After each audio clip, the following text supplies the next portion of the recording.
Assalamualaikum warahmatullahi wabarakatuh. Salam sukses bahagia. Kembali lagi bareng saya Edvan M. Kautsar. Dan pada video kali ini saya akan berbagi sharing kepada teman-teman semuanya tentang 6 amalan pembuka pintu rezeki. Seperti yang kita tahu bahwa kita semua pasti memerlukan yang namanya rezeki.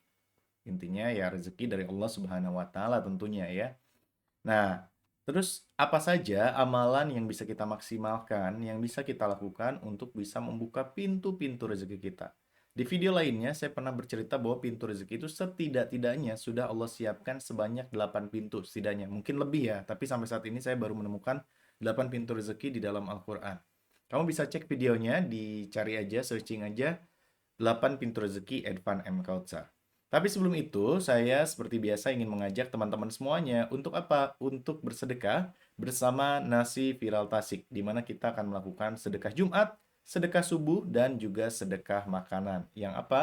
Yang akan selalu kita bagikan di hari Jumat kepada mereka yang membutuhkan, ya, yatim piatu, kemudian juga para pesantren tahfiz Quran, orang-orang yang di masjid sejak subuh, kemudian yang kerja di jalanan, ya kita bisa bayangin siapa yang ada di jalanan, dan juga kepada orang-orang yang lain yang membutuhkan ya, seperti para lansia, para janda, dan lain-lain. Ini bisa menjadi amal jariah, terutama ketika kita berikan kepada mereka yang menghafal Al-Quran ya. Emang sebenarnya kepada siapapun. Karena sinas ini akan menjadi darah daging mereka, dan sepanjang mereka menghafal Al-Quran, sepanjang mereka kerja mencari nafkah, sepanjang mereka beribadah, maka amalan mereka, pahala mereka akan mengalir kepada kita tanpa mengurangi pahala mereka sedikit pun. Nah, maka dari itu, pastiin teman-teman semuanya bisa ikut dan bergabung bersama @nasiviraltasik. Follow aja Instagramnya di @nasiviraltasik atau cek aja di Instagram saya @edvanmkautsar. Siap ya teman-teman ya? Siapa yang siap jadi ahli sedekah? Katakan saya, tulis di kolom komentar. Saya doain semoga yang jadi ahli sedekah diberikan kekayaan. Ya, guru saya bilang, kalau mau jadi orang kaya, ya, mintalah untuk jadi ahli sedekah, bukan jadi orang kaya. Kenapa? Karena orang kaya belum tentu senang sedekah, tapi ahli sedekah udah pasti kaya raya. Jadi sekali lagi, langsung aja follow Instagramnya di @nasiviraltasikmalaya, ya @nasiviraltasik. Teman-teman semuanya, ada 6 amalan pembuka pintu rezeki. Jangan lupa di like dulu videonya dan di share agar menjadi amal jariah buat kita semuanya. Yang pertama, salah satu cara membuka pintu rezeki kita adalah dengan beristighfar, di mana Allah Subhanahu wa taala berfirman, "Maka katakanlah kepada mereka, mohonlah ampun kepada Tuhanmu Allah, sesungguhnya Dia adalah Maha Pengampun. Niscaya Allah akan mengirimkan hujan kepadamu dengan lebat," rezeki pertama, "dan membanyakkan harta," rezeki yang kedua, "dan anak-anakmu," rezeki yang ketiga, serta mengadakan untukmu kebun-kebun dan mengadakan pula di dalamnya untukmu sungai-sungai. Keempat dan kelima. Wow, ada 5 jenis rezeki yang Allah berikan kepada kita. Dan hujan dengan lebat itu tentunya hujan berkah ya, yang bisa menumbuhkan pepohonan, kemudian memberikan air yang bersih untuk kita dan sebagainya. Tuh, dengan beristighfar teman-teman, kita akan mendapatkan banyak rezeki. Karena saya udah bilang juga di video sebelumnya bahwa ketika kita hidup itu sebetulnya bukan kita yang lebih sering mengejar rezeki, tapi Allah perintahkan rezeki itu mengejar kita. Nah, tapi kenapa kitanya kok rasanya seret rezekinya? Kok rasanya rezeki kita sedikit gitu ya?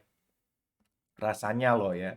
Nah, itu terjadi karena salah satunya diantaranya adalah kita hidup dengan payung rezeki. Apa itu payung rezeki? Ya, payung yang menghalangi datangnya rezeki. Kayak kita pakai payung, pas hujan, apa yang terjadi teman-teman? Ya, air hujan itu nggak akan mengenai tubuh kita, pun juga rezeki tadi. Nah, payung rezeki itulah yang kemudian diakibatkan dari dosa-dosa kita kepada Allah, kepada orang tua, kepada teman, saudara, sahabat, dan lain-lain. Ya, jadi itu yang menjadi payung rezeki kita yang menghalangi rezeki di dalam kehidupan kita. Maka perbanyak istighfar, minta ampun kepada Allah. Astagfirullahaladzim, astagfirullahaladzim, astagfirullahaladzim. Kita langsung masuk ke yang kedua. Kalau yang pertama tadi adalah istighfar, yang kedua adalah menjalin silaturahim. Silaturahim adalah menjalin hubungan dengan kerabat yang pernah putus atau terus menjalin kekerabatan, hubungan silaturahim yang selama ini telah ada, baik bersama diri kita atau menyambung silaturahim kedua orang tua kita. Dari Abu Hurairah radhiyallahu anhu, Rasulullah shallallahu alaihi wasallam bersabda, "Siapapun yang suka dilapangkan rezekinya dan dipanjangkan umurnya, hendaklah dia menyambung silaturahim." Nah, makanya silaturahim ini membuka rezeki. Karena memang secara logika kayak gitu. Makanya ada kalimat sukses itu mudah kalau kita punya orang dalam. Itu dampak dari silaturahmi. Karena kita punya kenalan di mana-mana, sampai di orang dalam kecamatan kita punya, orang dalam wali kota kita punya, orang dalam PLN, kemudian Telkom, dan semua BUMN kita punya, insya Allah tanpa kita minta pun mereka akan bantu kita kalau tahu kita membutuhkan bantuan. Nah, makanya banyakin silaturahim, bisa dengan gabung komunitas, gabung ke kajian-kajian, ya, terutama kajian yang membahas Al-Quran dan Sunnah. Insya Allah nanti semakin kita memiliki banyak pertemanan, semakin besar jaringan silaturahim kita, segala urusan kita akan Allah permudahkan. Iya, jadi semua akan dimudahkan oleh Allah insya Allah ya, terutama dalam hal rezeki. Jadi ketika kita punya teman di mana-mana, apalagi para direktur, para pengusaha, pas kita kurang job, kurang pekerjaan, ya ketika kita bersilaturahim dengan mereka, insya Allah mereka tahu kondisi kita dan mereka akan menawarkan bantuan, menawarkan pekerjaan, menawarkan bisnis dan lain-lain. Oke, nah itu adalah yang kedua. Yang pertama tadi istighfar, yang kedua adalah memperbanyak atau membuka jalan silaturahim. Yang ketiga adalah memperbanyak sedekah. Allah Subhanahu wa taala berfirman, "Katakanlah sesungguhnya Allah melapangkan rezeki bagi siapa yang dikehendakinya di antara hamba-hambanya dan menyempitkan bagi siapapun yang dikehendakinya. Dan barang siapa yang kamu nafkahkan ya, atau barang apa saja yang kamu nafkahkan, maka Allah akan menggantinya. Dialah pemberi rezeki yang sebaik-baiknya." Tuh. Yang ketiga ini yang disebut dengan the power of sedekah. Saya udah bahas di video-video sebelum ini banyak banget. Silahkan teman-teman tonton, sobat hebat semua tonton. Sedekah itu dahsyat luar biasa balasan rezekinya, teman-teman. Ketika kita bersedekah di detik ini, maka di detik yang sama balasan rezekinya sudah Allah mulai. Bukan sudah Allah balas ya, tapi sudah Allah mulai prosesnya. Misalnya ketika kita sedekah nih, 100 ribu. Oke, gabung misalnya ikutan wakaf karpet masjid nih barang saya ya. Cek aja di Instagram infonya. Ini kita akan masuk ke masjid yang keempat. Itu amal jariah luar biasa. Misalnya kita 100 ribu. Dibalasnya mungkin bukan hari ini, mungkin bukan besok, bahkan mungkin bukan tahun ini. Tapi responnya, proses dari balasan itu dimulai, teman-teman. Jadi misalnya di detik yang sama ada sebuah perusahaan yang membuka lowongan kerja, di mana lowongan kerja itu disampaikan ke pihak pertama. Pihak pertama menginfokan ke pihak kedua, pihak ketiga, seterusnya terus sampai akhirnya 3 bulan kemudian misalnya sampai infonya kepada kita dan ternyata kita yang paling cocok dan akhirnya misalnya di awal tahun Januari kita diterima bekerja di tempat tersebut. Jadi hal-hal yang seperti itu yang bisa terjadi ketika Anda bersedekah. Maka perbanyak bersedekah. Sedekah adalah menyenangkan Allah. Kalau puasa, sholat, haji itu mungkin untuk diri kita, ya, keuntungannya, manfaatnya. Tapi kalau sedekah itu untuk orang lain. Nah, jadi ini luar biasa. Bersedekahlah. Sedekah itu nggak cuma uang. Jadi kalau ada yang nanya terus, kalau saya belum punya uang, sedekahnya gimana Mas Edvan? Senyum aja sedekah. Ilmu hari ini saya bagiin secara free, ini sedekah teman-teman. Ya, makanya jangan lupa dibeli buku-bukunya. Ya, itu adalah sedekah. Jadi kemudian membuat orang tertawa itu sedekah. Jadi sedekah itu pada intinya adalah memberikan apapun yang bisa kita lakukan, potensi yang kita miliki di dalam diri untuk kebermanfaatan bagi sesama. Makanya khairun nas anfa'uhum linnas. Sebaik-baik manusia adalah manusia yang bermanfaat bagi sesamanya. Maka teruslah menjadi manusia yang bermanfaat, membuat Allah senang. Kalau Allah udah senang lihat kita dikasih harta, hartanya kita bagi-bagi ini pada yang mereka yang membutuhkan, Allah pasti kasih lebih. Ya, kalau Allah udah senang, belum kita minta, Allah udah kasih sama kita. Masya Allah. Maka jadilah orang yang ahli sedekah. Bukan sekedar minta kekayaan, tapi jadilah orang yang ahli sedekah. Yang keempat, caranya adalah menjadi orang yang bertakwa kepada Allah, menjadi sebaik-baiknya muslim. Muslim itu artinya berserah diri, menyerahkan diri kita sepenuhnya pada Allah. Di mana di dalam surat At-Talaq ya, At-Talaq Allah berfirman di ayat kedua sampai ketiga,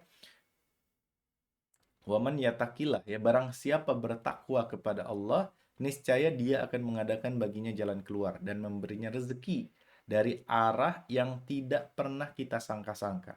Dan barang siapa yang bertawakal kepada Allah, niscaya Allah akan mencukupkan keperluannya. Nah, ini kita bisa kasih analoginya kayak bayi, ya kan? Kalau kayak bayi itu kan berserah hidupnya. Berserah sama siapa? Sama yang ngurus, sama orang tuanya lah, sama bibi yang bantuin kita dan segala macam. Nah, intinya dia berserah, dia nggak ngatur-ngatur hidupnya tuh. Dia nggak belum pengen ini pengen itu, bener-bener ya terserah aja, ya. Dan akhirnya apa? Ketika dia butuh sesuatu, dia udah tinggal teriak aja, gitu kan, wah wah. Akhirnya apa? Rezeki datang sendiri, disusuin lah. Misalnya pup, pipis, tinggal nangis aja, enaknya berserah kayak gitu, disamperin. Jadi nggak merasa paling hebat, nggak merasa mampu ya. Kalau kita di hadapan Allah kayak gitu, ngerasa nggak mampu selain karena Allah, nggak ngerasa nggak bisa selain karena Allah ya. Di hadapan Allah ya. Kalau di hadapan kehidupan, di hadapan dunia kita harus merasa insya Allah kita bisa ya atas izin Allah. Kemudian kita merasa bahwa ya terserah Allah aja deh. Nah, Allah itu akan bersikap lebih dahsyat dibandingkan kedua orang tua kepada bayi. Karena cinta Allah kepada manusia melebihi sejuta ibu kepada anaknya. Ibu aja yang mengandung dan melahirkan cintanya luar biasa. Ini Allah bukan mengandung, bukan melahirkan, menciptakan. Maka yang mengandung melahirkan aja cintanya udah luar biasa, apalagi yang menciptakan, yang bikin gitu loh. Ya, Masya Allah. Maka dari itu, jadilah orang-orang yang berserah diri kepada Allah. Jadi ketika kita butuh tinggal teriak aja, ya Allah, saya butuh ini, Allah kasih. Ya Allah, engkau tahu hamba butuh ini, Allah kasih. Terserah Allah. Ya, terserah Allah bukan berarti menyerah, bukan berarti nggak berjuang, bukan nggak berikhtiar ya. Justru terserah Allah itu benar-benar ngikutin maunya Allah. Maunya Allah apa? Maunya Allah kita berikhtiar. Maunya Allah kita berusaha. Maunya Allah kita kerja. Maunya Allah kita berjuang. Nah, justru ikutin tuh, benar-benar berserah sesuai dengan keinginan Allah. Dengan begitu, insya Allah kamu semua akan berlimpah rezeki. Ini semua saya jelaskan di training Kuantum Rezeki. Bisa cek di www.naiklevel.id, di mana kamu semuanya bisa mengikuti training Kuantum Rezeki selama 8 jam. Dan harganya murah banget, 100.000 bisa ditonton kapan aja. Sekali lagi cek aja di www.naiklevel.id. Yang kelima, kita masuk ke yang kelima adalah melakukan haji dan umroh. Dari Abdullah bin Mas'ud radhiyallahu anhu, Rasulullah shallallahu alaihi wasallam bersabda, "Ikutkanlah umroh kepada haji, karena keduanya menghilangkan kemiskinan." Tuh, menghilangkan kemiskinan. Dan dosa-dosa sebagaimana pembakaran menghilangkan karat pada besi, pada emas, dan pada perak. Nah, ini hadis ini luar biasa teman-teman. Jadi kalau kita bisa haji, bisa umroh, kita maksimalkan, kita usahakan bisa haji dan umroh ya. Syukur-syukur kita jadi orang ahli sedekah yang kaya raya, sehingga kita sedekahkan umroh dan haji kepada banyak orang. Wah, ngalir pahala, amal jariah buat kita semua. Bisa juga kita badalkan haji orang tua kita yang sudah tiada. Kenapa? Karena ketika kita haji, umroh, pertama jelas kita sedekah. Sedekah untuk Allah lah. Bayarnya nggak murah, betul ya. Kedua, kita sedekah waktu. Bisa sebulan kalau haji ya. Kalau umroh bisa setengah bulan ya. Bisa juga 9 hari, 12 hari, dan lain-lain. Kemudian juga selain waktu, kita sedekah tenaga. Di sana tuh, wah luar biasa. Fisik kita digenjot terus teman-teman. Makanya kalau bisa sih semudah mungkin ya. Saya aja jujur, saya masih muda lah ya. Belum bisa dibilang saya orang tua gitu. Ketika melaksanakan ritual haji umroh itu luar biasa. Menguras energi, capek teman-teman. Karena kita sebagai orang Indonesia ke Indomaret naik motor, ke Alfamart naik motor, keluar dikit naik motor. Di sana kan kita jalan kaki. Dari hotel ke masjid aja udah jalan kaki, belum tawafnya ya. Kemudian juga ke Arafah jalan kaki. Belum di sananya ya kan. Jadi bahkan sebelum ritual pun kita udah terkuras energi. Tidur kita sedikit. Kemudian dikit-dikit fisik ya. Udah tawaf sa'i. Sebelumnya aja udah jalan jauh. Udah sa'i ke hotel masih jalan kaki lagi ya. Jadi kalau kita memilih, nanti aja kalau kita udah tua, nanti aja kalau kita udah di atas umur 40, 50, capek teman-teman, serius ya. Mumpung masih muda, kita usahain dari sekarang. Dan bisa jadi itu jalan hidayah kalau sekarang di Indonesia, di negara kita ya, dalam kehidupan sehari-hari. Sholat kita belum berjamaah di masjid, Al-Quran kita belum jadi sahabat, belum jadi sahabat Quran, dan lain-lain. Bisa jadi setelah umroh, Allah kasih mabrur. Bisa jadi setelah umroh, setelah haji, Allah jadikan diri kita orang yang soleh, dapat hidayah di sana, Masya Allah. Jadi harus kita lakukan sejak muda. Oke ya teman-teman ya. Berikutnya, setelah umroh haji yang keenam, yang terakhir nih, memperbanyak doa minta rezeki. Setiap kali Nabi Shallallahu Alaihi Wasallam melakukan sholat subuh, setelah salam beliau membaca doa berikut. Allahumma inni as'aluka ilman nafi'ah wa rizqan thayyiba wa amalan mutaqabala. Yang mana artinya, ya Allah, sungguh aku memohon kepadamu ilmu yang bermanfaat bagi diriku dan orang lain tentunya, rezeki yang halal dan amalan yang diterima. di sisi Allah tentunya diterima dan mendapatkan pahala ganjaran yang baik.